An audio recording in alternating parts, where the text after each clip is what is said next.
Sesi mengaji, belajar Islam lebih dekat. Bismillahirrahmanirrahim. Alhamdulillahi rabbil alamin. Ar-Rahmanir Rahim, Maliki yaumiddin. Wa ashhadu an la ilaha illallah, ilahul awwalin wal akhirin.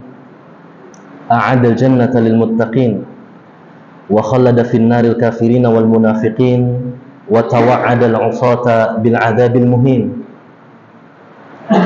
Wa asyhadu anna Muhammadan 'abduhu wa rasuluhu imamul muttaqin wa qaidul ghurril muhajjalin fi iltizami sunnatihi nurul mubin sallallahu alaihi wa sallama tasliman katsira daiman ila yaumiddin wa radiya an alihi adh-dhahirin wa sahabatihi al-khiyari al-akramin, amma ba'd.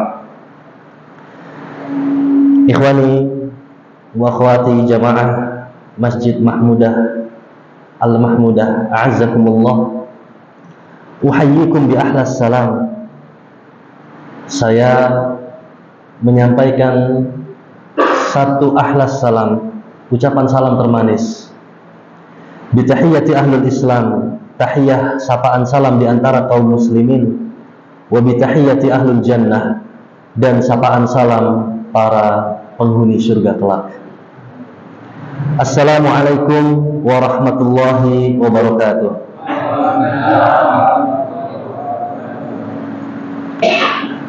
Alhamdulillah, kita berkumpul dalam tempat yang mulia, momen yang Allah berkahi, di desa juga yang Allah berkahi, dengan para penghuni desanya serta jamaah masjidnya yang sesuai namanya Mahmudah, seluruhnya terpuji. Insya Allah sebentar saja, hadirin Bapak dan Ibu yang dirahmati Allah, mungkin 30 menit, 40 menit ke depan, tidak lama. Namun momentum yang sesaat ini kita bersama menuntut ilmu diharapkan bisa kita sama-sama hadirkan rasa ikhlas dalam menjalaninya. Karena jika amal soleh dihadiri oleh rasa ikhlas meskipun sesaat amal solehnya, maka ganjarannya adalah keselamatan yang abadi. Ikhlasu sa'atin najatul abad. Ikhlas sesaat adalah keselamatan yang abadi, panjang. Walakinnal ikhlasu aziz, akan tetapi yang namanya ikhlas aziz, perkara yang berat, besar, perlu komitmen, perlu usaha. Maka di waktu yang singkat ini kita sama-sama niatkan ikhlas dari datang ke masjid untuk sholat maghrib berjamaah, lalu mendengarkan kajian, sholat isya, dan sesaat, tapi insya Allah keselamatannya Bapak dan Ibu sampai akhirat nanti kita dapati. Jamaah hadirin hadirat serta pemerhati dimanapun Anda berada, ada satu hal yang perlu untuk kita fokuskan, konsentrasikan perhatian kepadanya, melebihi fisik kita, jasad kita. Satu hal yang seringkali luput dan lalai untuk kita rawat, perhatikan kesehatannya, keberlangsungan hidupnya. Sesuai tema kita, satu hal tersebut adalah hati, al-qalbu atau kalbu. Tadi saat perjalanan ke sini, di setiap jalannya pesawahan, ada background Gunung Slamet, hati itu tenang melihatnya, ya. Indah sekali. Bersama ketika datang di masjid ini tambah teduh, karena Mahmudah seluruhnya terpuji dengan akhlak mulianya, semangat dalam menuntut ilmu. Itu yang merasakan kesenangan fisik atau hati? Hati. Begitu pula Bapak dan Ibu yang dirahmati Allah, ketika berbahagia, apakah hidungnya tambah panjang atau badannya tambah kekar, jadi langsing, proporsional? Kan tidak. Yang merasakan kebahagiaan itu hati, bukan fisik kita. Ya. Meskipun terlihat sedang nelangsa, rekoso, tidak punya harta, tapi hatinya itu bisa berbahagia, tidak terhalangi dari yang namanya kebahagiaan. Sebaliknya, meskipun tidak ada saku lagi yang tersisa untuk menyimpan harta, saking penuhnya, di ATM, rekening tidak berseri, ya. Bingung mau dikemanain lagi hartanya. Tapi yang namanya hati juga sama, bukan berarti akan diharamkan dari kesedihan. Jadi kebahagiaan ataupun kesedihan letaknya ada pada hati kita. Maka penting untuk kita meneliti kondisi hati kita. Apakah sudah berbahagia dengan benar, atau sedihnya pun apakah sedih yang layak untuk kita merasa sedih. Namun keterkaitan hati ini yang lebih penting adalah bukan untuk di dunia, itu penting, tapi ada yang lebih penting lagi, yaitu keterkaitan hati untuk nanti di akhirat sana. Kondisi hati kita untuk nanti berhadapan dengan Allah Subhanahu wa taala. Bagaimana kita ingat doa Nabi Ibrahim alaihissalam. Beliau mengatakan yang diabadikan dalam Al-Quran, wala tukhzini yauma yub'atsun. Ya Allah, janganlah engkau hinakan diriku pada hari manusia itu dibangkitkan. Yauma la yanfa'u malun wala banun. Hari di mana ketika dibangkitkan tidak berharga dan berarti lagi malu wala banun, harta ataupun anak keturunan. Illa man atallaha biqalbin salim, kecuali orang-orang yang telah menghadap Allah Ta'ala dengan hati yang selamat, dengan hati yang salim, hati yang sehat, hati yang hidup. Jadi tadi, meskipun mal dan banun semuanya hebat, hartanya banyak, anaknya, keturunannya jadi semua terpandang, tapi ternyata hatinya itu tidak salim. Kondisi hati sebagaimana Ibnu Qayyim katakan ada 3. Al-qalbu al-hayy, hidup atau as-salim, hati yang selamat, yang hidup. Ini yang kita harapkan untuk bertemu Allah Ta'ala. Lalu al-qalbu as-saqim, hati yang marid, sakit atau sekarat. Ini yang kebanyakan menimpa kaum muslimin, hatinya ada penyakit. Dan yang terakhir, wal'iyadzubillah, ini yang terjadi di hati orang-orang yang menolak Allah Subhanahu wa Ta'ala ataupun orang-orang munafik, yaitu al-qalbu al-mayyit, hati yang sudah jadi jenazah hatinya. Jasadnya hidup, hatinya lebih dulu jadi mayit. Maka kita berharap kepada Allah Subhanahu wa Ta'ala bertemu dengannya kelak yang dalam kondisi hati yang pertama, al-qalbu as-salim. Jadi konsentrasi dan fokus kita, Bapak dan Ibu yang dirahmati Allah, kita harus coba sadari bukan hanya ada pada lambung kita atau pada wajah kita, rupa, pada fisik kita, tapi satu hal yang akan dinilai di sisi Allah Ta'ala, yaitu hati kita. Nabi SAW mengatakan dalam hadis sahih, innallaha la yanzuru ila ajsamikum wala ila ajsadikum. Innallaha la yanzuru ila suwarikum wala ila ajsamikum. Allah Ta'ala itu tidak melihat rupa kalian ataupun jasmani kalian. Walakinallaha yanzuru ila qulubikum wa a'malikum. Akan tetapi Allah Ta'ala itu melihat hati-hati kalian dan amal-amal kalian.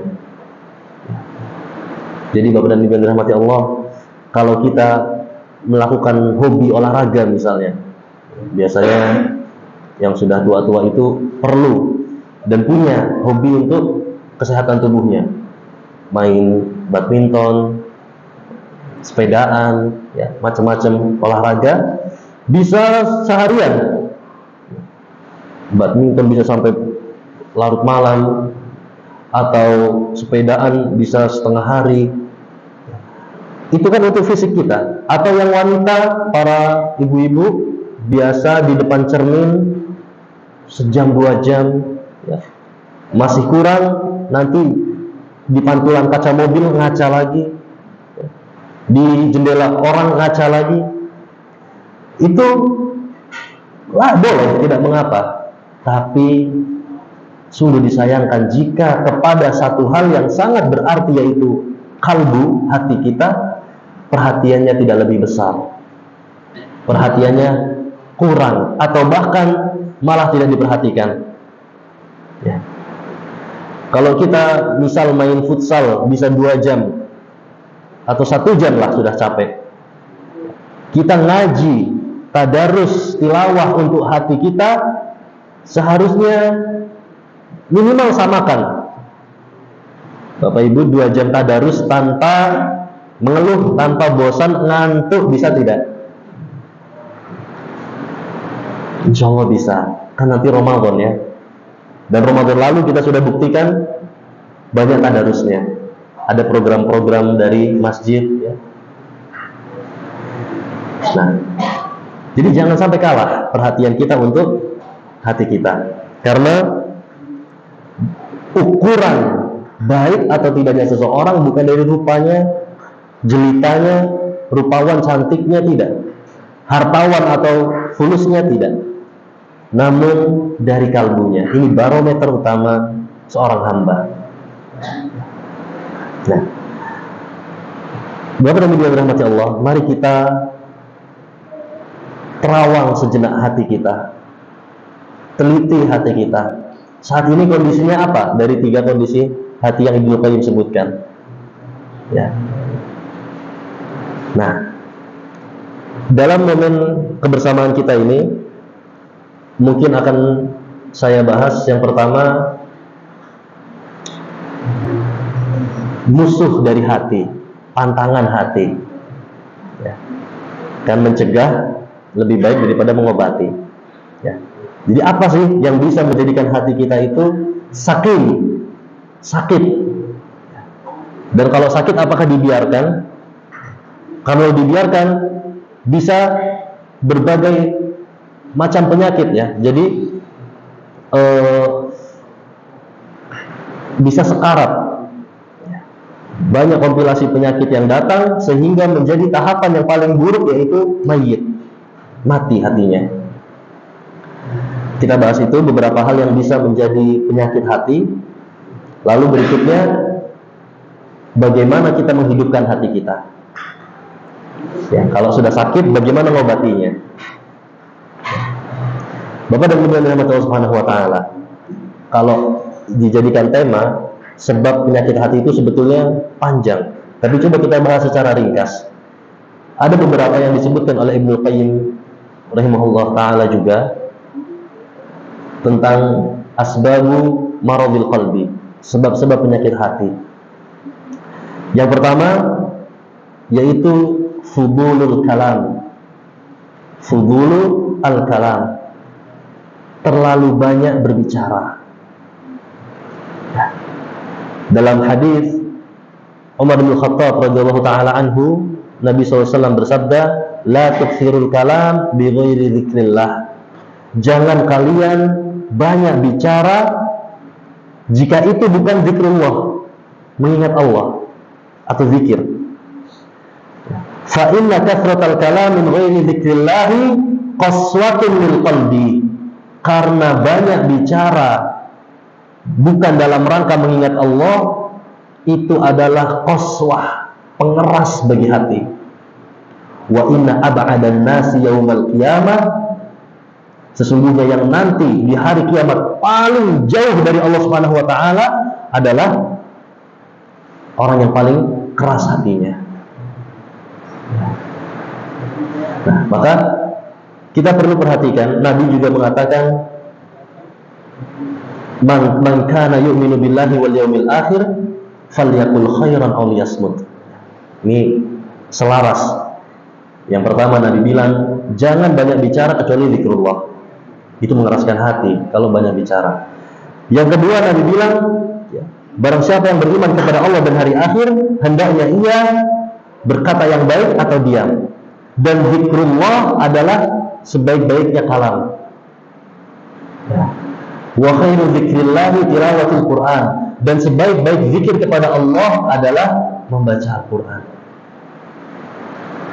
Jadi ini sudah ada indikasi dari Nabi, jika dilakukan sebabnya atau efeknya keras hati, yaitu banyak berbicara dari selain berzikir kepada Allah Subhanahu wa taala. Bapak dan Ibu yang dirahmati Allah, banyak berbicara itu tidak terasa, tiba-tiba ngobrol, apalagi ketemu teman lama, apalagi wanita, perempuan, ibu-ibu, kalau sudah ngobrol bisa berjam-jam. Maka hati-hati, ini satu hal yang tidak kita sadari. Saat itu sedikit demi sedikit hati sedang mengeras. Bukankah ma yalfidhu min qawlin, kata Allah Ta'ala, illa ladaihi raqibun atid. Apapun yang terucap dari lisan, pasti ada malaikat pengawas di dekatnya yang mencatatnya. 1 jam berapa kosakata yang terlontar dari lisan. Dan kalau orang ngobrol biasanya hati itu lebih condong untuk dominan dalam bicara. Sedikit pendengar itu yang bisa jadi pendengar. Biasanya ingin menjadi yang menguasai pembicaraan, yang banyak ngomong. Hati-hati kalau itu bukan dalam kaitannya mengingat Allah Subhanahu wa taala. Ini yang pertama. Yang kedua yaitu fudulu ad-dhahak, terlalu banyak tertawa. Dari bercanda tujuannya untuk akhirnya terbahak-bahak tertawa. Nabi SAW menjadikan hal tersebut sebagai salah satu yang akan mengeraskan hati.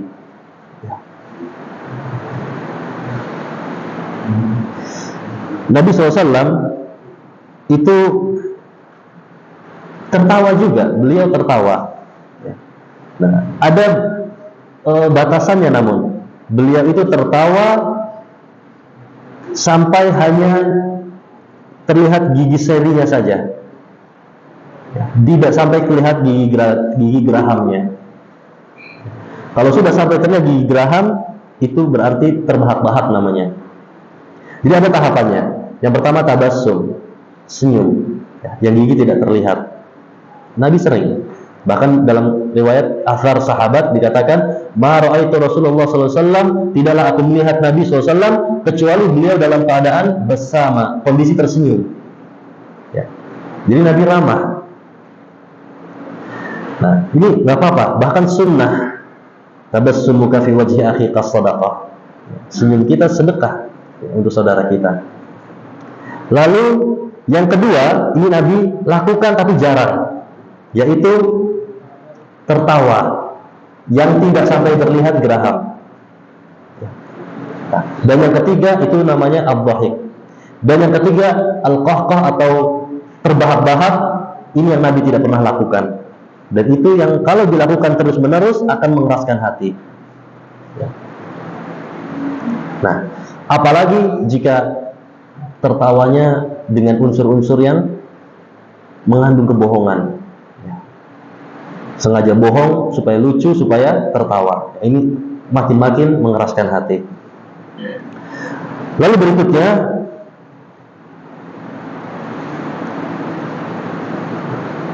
fudulu at-ta'am, terlalu banyak makan.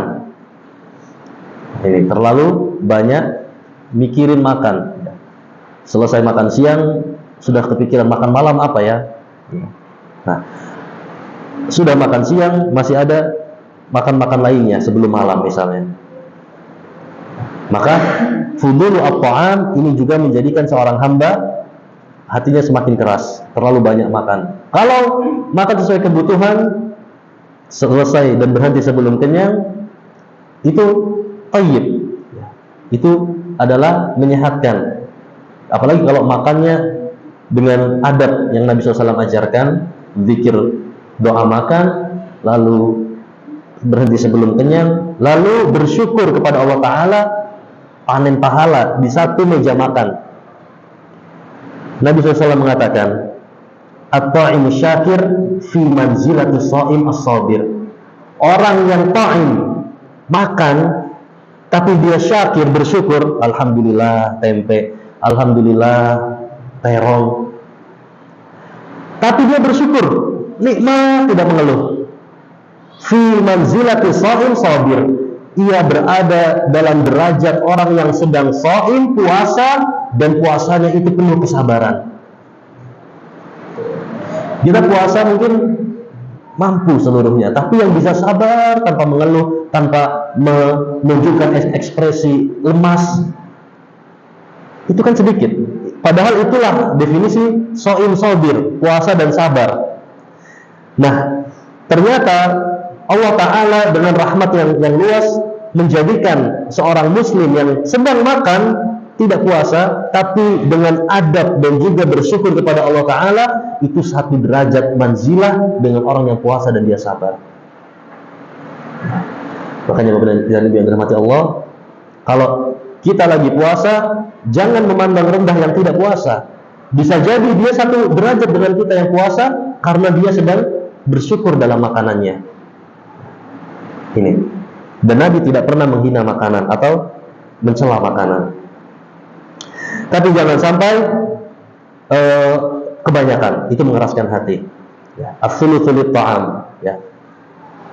Lambung kita sepertiga untuk makanan, was-sulusu lisyarab, sepertiga untuk minuman, dan sepertiga untuk nafas. Jangan dikorupsi, diambil bagian-bagian lainnya untuk makanan. Nah, dan orang yang kebanyakan makan biasanya itu malas ibadah, berat badannya. Beda dengan orang yang puasa dalam penuh keimanan, bismillah, sholatnya pun khusyuk, derasnya pun kuat ngajinya, hatinya lebih sabar. Ini, makanya kita dilatih pada bulan Ramadan yang sebentar lagi akan tiba. Semoga Allah Ta'ala pertemukan kita dengan bulan suci tersebut.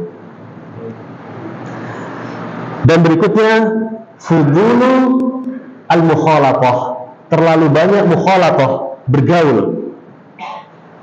Seseorang yang dikit-dikit nongkrong, dikit-dikit ngobrol dan bergaul dengan banyak orang, sehingga tidak tersisa hari atau waktunya untuk berkhalwat kepada Allah Subhanahu wa Ta'ala, ini akan mengeraskan hati. Contoh, ada waktu dari adzan sampai iqamah, ternyata dia ketemu teman, dia orangnya suka bergaul, ketemu papasan sama teman, ya akhirnya, halo bro, gimana kondisi ini, gimana bisnisnya, ngobrol, sehingga berlalu waktu sampai qomat, hilang kesempatan dia untuk sholat qobliyah atau sholat atau berdoa, berzikir kepada Allah Ta'ala di waktu antara adzan dan iqamah yang mustajabah. Ya, inilah kebanyakan bergaul bisa merusak hati kita. Nah,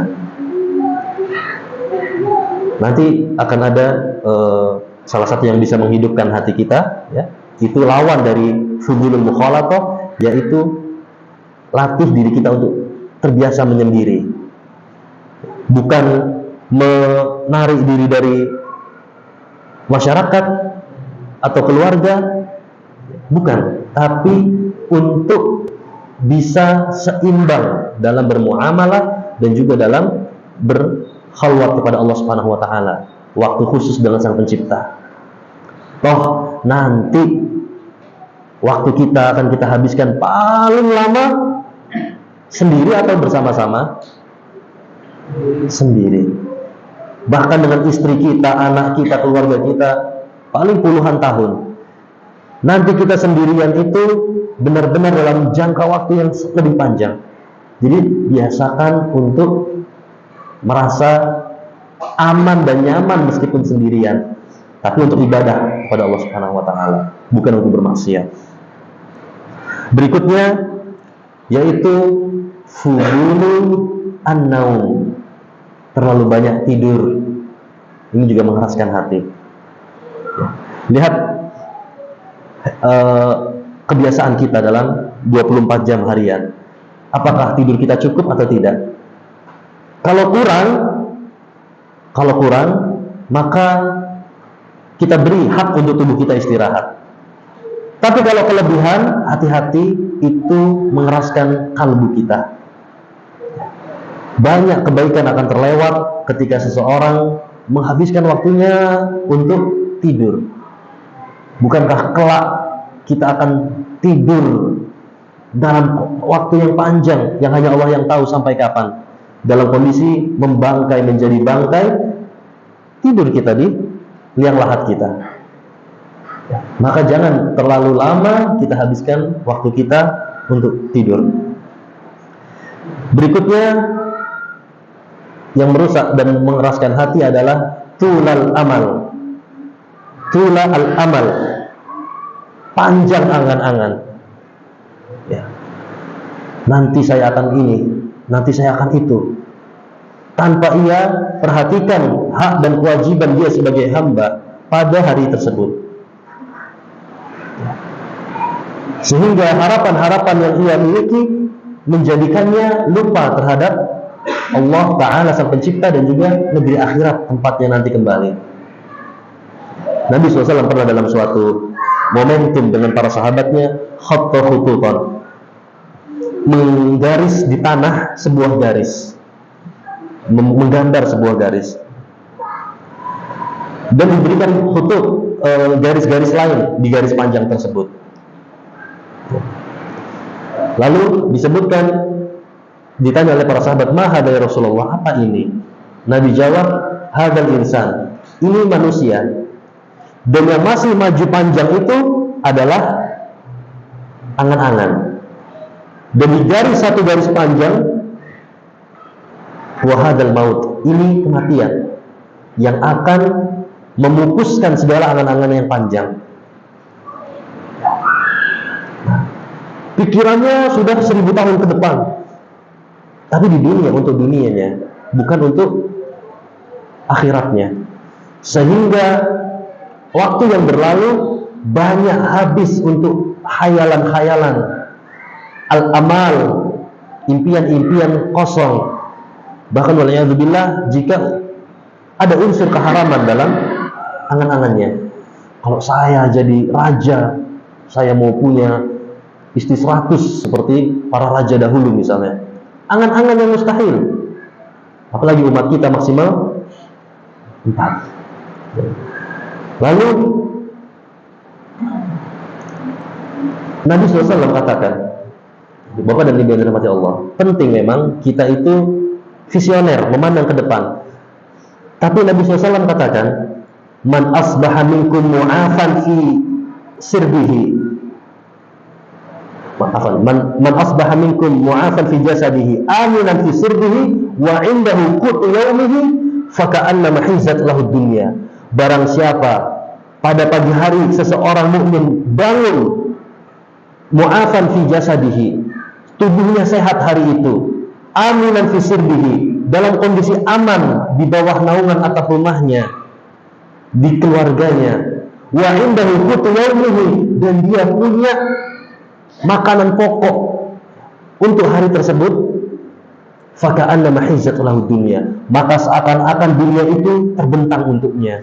Dialah raja dunia jika terkumpul 3 hal tersebut. Jadi tidak perlu panjang angan-angannya, tabungan saya ini cukup gak ya buat nanti anak saya kuliah, nikah, pensiun, makanan saya cukup gak ya buat sampai minggu depan. Jangan terlalu dipikirkan Bapak dan Ibu yang dirahmati Allah. Fokus untuk hari ini. Wa may yattaqillah yaj'al lahu makhraja. Yang penting sambil kerja. Bapak dan Ibu, saya yakin di lumbung penyimpanan makanannya ada lebih bahan baku makanan untuk satu hari. Ya. Insya Allah bisa satu pekan atau bahkan lebih. Begitu pula alhamdulillah badan setiap pagi sehat, aman dalam naungan atap rumahnya, tidak kehujanan, tidak kepanasan. Bapak dan Ibu adalah raja dunia ini. Ini Nabi yang bilang. Ya, definisi dunia itu terbentang untuknya adalah 3 hal sederhana ini. Jadi jangan terlalu panjang angan-angan, dan itu akan menimbulkan alham. Hamun itu adalah kesedihan karena kekhawatiran. Sedangkan al-huzn itu adalah kesedihan akan penyesalan masa lalu. Dan 2 hal ini melemahkan seorang hamba. Makanya Nabi itu berdoa dan disyariatkan untuk kita, Allahumma inni a'udzubika minal hammi wal huzni. Ya Allah, aku berlindung kepada Engkau dari alham, rasa sedih akan masa depan, khawatir, dan penyesalan masa lalu, al-huzn. Dan itu secara tidak langsung mengeraskan hati kita jika terlalu panjang angan-angan. Dan yang terakhir, ini yang paling jelas, yaitu fi'lul ma'asi. Banyak melakukan maksiat, banyak melakukan kemaksiatan. Dan ini jelas dalam hadis Nabi SAW katakan, sesungguhnya seorang hamba idza aznaba dzamban, jika dia melakukan sebuah dosa, maka Allah Ta'ala berikan nuqtah sauda fi qalbihi, titik hitam di hatinya. Ya. Jika dia kembali tidak lakukan, ya, wastaghfara, dan dia itu beristighfar kepada Allah Subhanahu wa taala, maka akan dihapus titik hitamnya. Dan jika melakukan dosa terus-menerus, maka akan menjadi satu wadah kelam hitam hatinya tersebut. Maka melakukan dosa kecil atau besar, semuanya berlaku titik hitam. Bedanya, semakin besar nilai dosa, apalagi kabair, dosa-dosa besar, maka semakin besar pula titik yang diberikan, sampai menjadi pekat dan kelam hitam hatinya tersebut. Baik, tadi sempat dibahas, kalau kita istighfar akan dihapus. Maka itu akan menjadi satu bahasan kita, ya, yang akan menjadi obat penawar bagi hati yang sakit pada bahasan berikutnya. Baik, hadirin hadirat jamaah majlis Masjid Al-Mahmudah, a'azzakumullah, serta pemerhati dimanapun Anda berada. Hati yang kita miliki, sadar atau tidak sadar, akan terasa ringan jika kita jauhi hal-hal yang tadi kita sebutkan. Terlalu banyak makan, terlalu banyak bicara, tertawa, tidur, bergaul, melakukan atau panjang angan-angan, dan melakukan dosa. Jika kita jauhi itu, maka otomatis hati ini akan berangsur-angsur yang tadinya lemah, sakit, akan menjadi sembuh. Nah, namun seorang mukmin yang cerdas, kita akan berusaha menghidupkan hati dengan cepat. Orang kalau sakit, tubuh kita punya antibodi. Dibiarkan, asalkan bukan penyakit mematikan, insya Allah nanti sembuh. Demam, flu, batuk. Tapi kita kan ininya sembuh dengan cepat. Ya. Siapa yang doyan berlama-lama sakit? Maka kita perlu penawar yang ampuh, yang kuat, supaya hati kita bisa pulih dengan cepat. Yang tadinya derajatnya sakit, marut, itu bisa berangsur-angsur berubah menjadi qalbun salim, hati yang selamat, hati yang qalbun hayyun, hati yang hidup, hati yang sehat.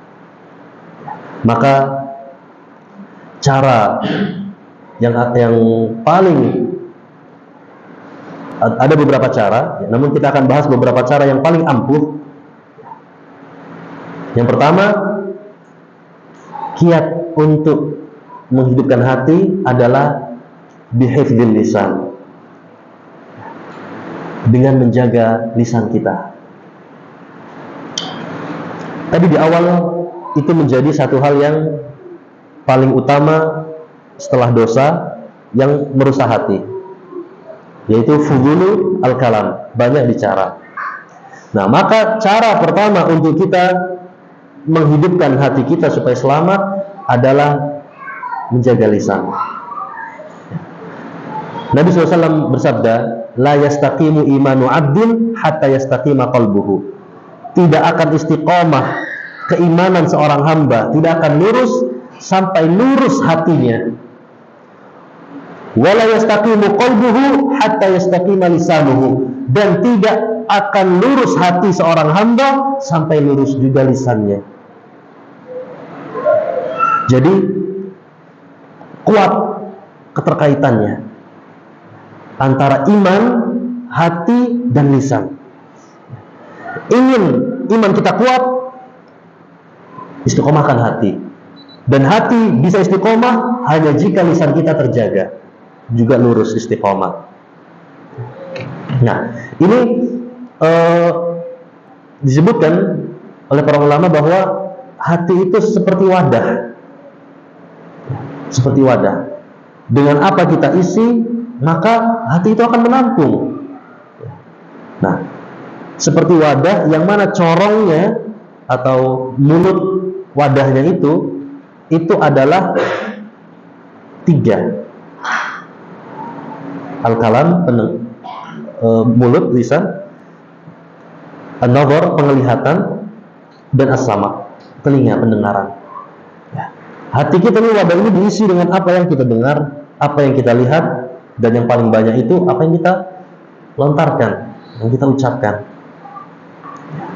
Maka isi dari hati kita ini sangat berpengaruh terhadap keimanan kita. Makanya Bapak dan Ibu yang dirahmati Allah, jaga lisan kita, insya Allah hati kita akan selamat. Nabi SAW bersabda, man yadman li ma baina lihyaihi wa ma baina rijlaihi dakhala al-jannah. Nabi bersaksi, kata beliau, barang siapa yang mampu menjamin apa yang ada di antara kedua lihyahnya, janggutnya, maksudnya kumis dan jenggot, yaitu lisan, dan apa yang ada di antara kedua kakinya, yaitu kemaluan, adman lahul jannah, aku jamin baginya surga. Yang bisa jaga lisan dan kemaluan itu tiket jaminan langsung dari Nabi SAW, surga. Tapi ini yang pertama, yaitu dengan menjaga lisan kita. Ini waktunya sudah Isya, Bapak dan Ibu. Insyaallah kita cukupkan dulu di sini. Barakallahu fikum. Wallahu taala a'la wa a'lam bissawab. Sallallahu alaihi wasallam.